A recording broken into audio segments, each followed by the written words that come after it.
rero uno munsi mu nkino zitanu umugwi wa Manchester United uheruka gukina ntibaze ngo biroroshe watsinze inkino zibiri zonyene izindi nkino zitatu zose barazitakaje nibuke ko baheruka gukina urukino rwa Chelsea barawutakaza izo nkino zibiri mbega Manchester United iheruka gutsinda n'izo zitanu ntizahi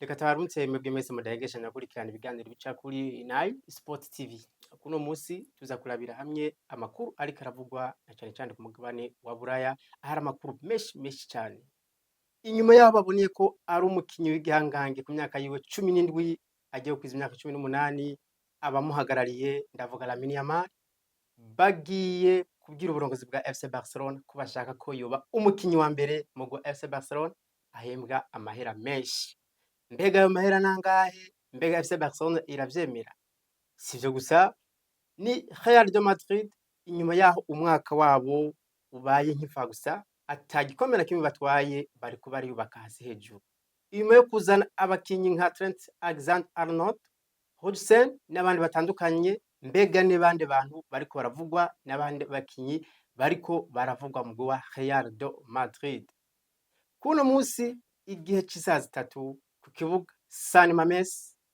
ni ibintu ntibiza kuba byoroshe aho umugwi wa Manchester United uzokuba uri kurambikana n'umugwi wa Tottenham mu rukino rwa nyuma rwa Europa League aho ibintu bitaza kuba byoroshe mbega ko imigwi yose tubona igwaye muri English Premier League Manchester United irava imbere ya Tottenham cyangwa Tottenham irava imbere ya Manchester United inyuma yo kumara imyaka 10 ari umugwi wa Manchester United ya Manchester City Kevin De Bruyne yaraye asezeye uwo mugwi agiye kubandanya akinira umupira w'amaguru cyangwa agiye kubivamo Kevin De Bruyne yaramaze imyaka ingahe mu mugwi wa Manchester City ni ibihe bintu yakoreye byose nivyo nabateguriye mu kiganiro cuno munsi reka rero ducunguze umwanya umwete twitangurire ikiganiro cacu cuno munsi kuno munsi igihe cy'isaha 3 haza kuba hariko harasha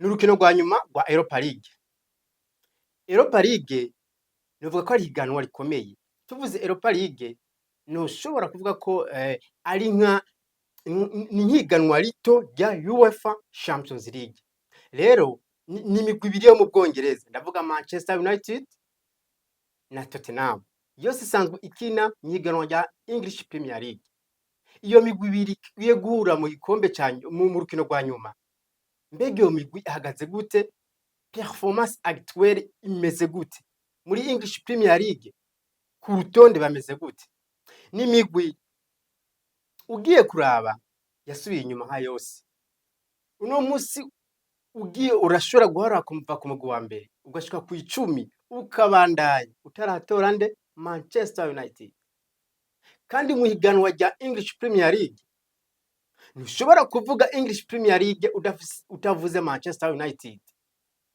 yego nizi za Manchester City zaraje za Chelsea n'izindi za Liverpool ariko Manchester United niwo mugwi tuzi wagiye uracamwe n'abastare batandukanye kiretse ko imigwi igenda iriyubaka niwo mugwi nk'abantu boba badusumvye imyaka bo barabizi niwo mugwi woba warashizemwo cyangwa se woba warakunzwe n'abantu benshi mu gihugu cy'Ubwongereza rero iyo imigwi ibiri igiye guhura mu rukino rwa nyuma rwa final ruza kuba no munsi igihe cy'isaha 3 rubera mu gihugu cya Espagne ku kibuga San Mamés ni kibuga ciza cyane ni kibuga mu guserukira igihugu cya Espagne rimwe na rimwe uracakira kinyino ni kibuga gisanzwe cyakira ku mugwi wa Atletico Club Bilbao rero Manchester United no munsi tuvugana hari abantu batabizi cyangwa bibaza ngo sivyo ufata ikibanza ca 16 Champions League urukino rumwe mu gihe Tottenham baza guhura nabo bafata ikibanza ca 17 urumva ni imigwi ibiri ibangikanye igiye guhura Manchester United ikibanza ca 16 n'amanota ngahe 39 mu gihe Tottenham yoyo ifata ikibanza ca 17 n'amanota ngahe 38 murumva ko iyo migwi cyose iragwaye nubwo rero igwaye muri championnat baritwaye neza mw'iyi Europa League, bose bagiye guhura muri finale. Ukaja ugenda kuraba rero, mbega uno musi Manchester United mu nkino zitanu baheruka gukina yitwaye gute?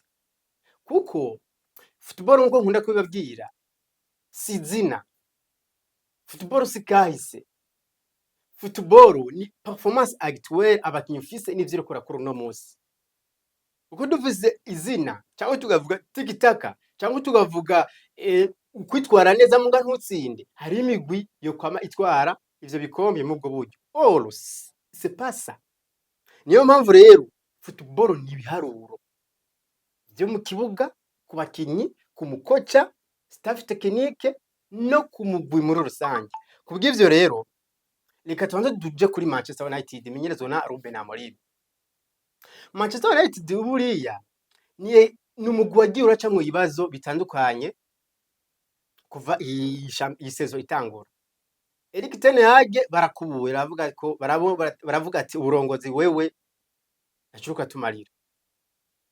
Erik ten Hag havuye muratse ko umusubirizi wiwe yaciye barafata umugwi yarinde uyu Van Nistelrooy, Ruud van Nistelrooy arafata umugwi pe, urabona ko nko mu nkino zine nima niyeze narukina atakaje. Ruud van Nistelrooy amaze kubaza ariko nabo urongozi urabona ko atahanu yo bashikana kure. Bace basimbira mu gihugu ca Portugal, bazanye umumenyerezwa Sporting Portugal, uyu ninde Ruben Amorim arashitse. Ariko nubwo yashitse yaraje nawe mu nzu yasambutse itegerezwa kubakwa. Muga nyumba yaraje mu nzu itegerezwa kubakwa ikubakwa mu gihe championnat irike irabandanya. Byari bigoye cyane. Uko yaje championnat yaratanguye, ndavuga Ruben Amorim. Byari bigoye ko aza kiyadauta cyo kimwe na ba Pep Guardiola, ba Mikel Arteta n'abandi batandukanye bobo ishamba bari barimenyereye. Rero no musi mu nkino zitanu umugwa Manchester United uheruka gukina ntimaze ngo biroroshe. Watsinze inkino zibiri zonyene. Izindi nkino zitatu zose barazitakaje. Nibuke ko baheruka gukina urukino rwa Chelsea barawutakaza. Izo nkino zibiri mbega Manchester United iheruka gutsinda nizo zitanu nizahi ni nkino zi muri Europa nyene batsinze Atletico Club Bilbao. Murazi ko match ale yabereye muri Spain, San Mamés batsinze ibitsindo 3-0. Match retour murazi ko Manchester itsinda ibitsindo bigera kuri bingahe, kuri 4-1. Ariko izi nkino zose zabereye ndavuga Premier League zose Manchester United yarazitakaje. Bivuze iki? Bitwaye neza basohotse muga izo muri champion wabo byaragoranye. Mbega ko bagiye guhura ari umugwayi ku wundi, uko biri kose ari uburemvye gusoma uyundi. Mbega Tottenham nawe ameze gute? No musi mugwa Tottenham twabonye umwaka uheze, twabonye mu myaka ibiri irenganye. Sicyo ko turabona no musi. Nikibona vuga rero ngitangura aho hejuru. Football ni nyubako, football urubaka. Umugwa Tottenham nawe uheruka gukina inkino zitanu zabo, nabo ntivyoroshe. Kavuze ko Manchester United bitoroshe, nda Tottenham nabo ntivyoroshe. Mu nkino zitanu barako gukina batsinze zibiri banganya rumwe. Baca batsindwa zibiri. Kandi mwizo nkino nabo zibiri batsinze, navuga Tottenham si nkino zo muri Premier League habe namba. Batsinze inkino zo muri Bodo. Batsinze equipe Bodo bari muri demi finale. Tottenham yayitsinze 3-1, navuga muri demi finale match ale. Match retour baca bongera kandi bayitsinda bitsindo 2-0. Baca baza baranganya na West Ham. Izindi zibiri zose zo muri championnat barazitakaje. Bivuze ko haba Tottenham haba Manchester United bose muri championnat baragwaye. Nikimenya cumuraba ibibanza baribo. Reka turabe rero confrontation, historique de confrontation hagati y'imigwi ibiri. Mbega Manchester United na Tottenham inkino zimaze kubahuza byagenze gute? Nivyo baragwaye ariko Manchester United turavye ma confrontation iri imbere mu nkino 16 zimaze kubahuza. Manchester United yatsinze inkino 13 baca banganya inkino zibiri, Tottenham yatsinze urukino rumwe rudende. Uno munsi rero umuntu agaca yibaza eske ko tubona kahise canke inkino zimaze kubahuza nyinshi Manchester United yatsinze cane, biraza guhinduka uno munsi Tottenham itsinde birashoboka, ariko ico turaba mbega classe bimeze gute, mbega za nkino zitanu baheruka gukina bitwaye gute, uca ubona ko bose ishusho ari imwe. Niyo mpamvu finale ntibayikina barayitsinda. Turashobora kubonamo iyi match irimo igitsindo kimwe canke bibiri, ariko uko biri kose haza kuba hari umwe atwara igikombe. Kandi iyi match ahantu iryoheye inagoreye, mwibuke ko umuntu utwaye Europa League nubwo woba uri mu kibanza ca nyuma muri shampiyona ucuza mu mwaka ukina UEFA Champions League. Rero no munsi biragaragara ko Manchester United vya shampiyona barahevye, Tottenham vya shampiyona barahevye, bose bariko beruka kuri